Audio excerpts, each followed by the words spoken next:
د حقیقت موضوع وخ سخت و په بنا هم و پړند سخت و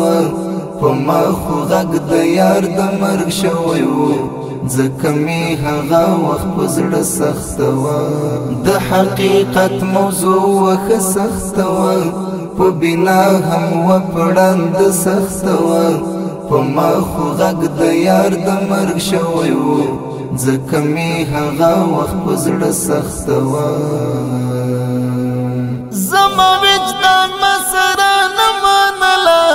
زما وجدان مسره نه منله زما وجدان مسره نه منله ګنې یاران خرڅول څه سخت و په بنا هم و پړند سخت و په ما خو غږ د یار د مرګ شوی و ځکه مې هغه وخت په زړه سخت و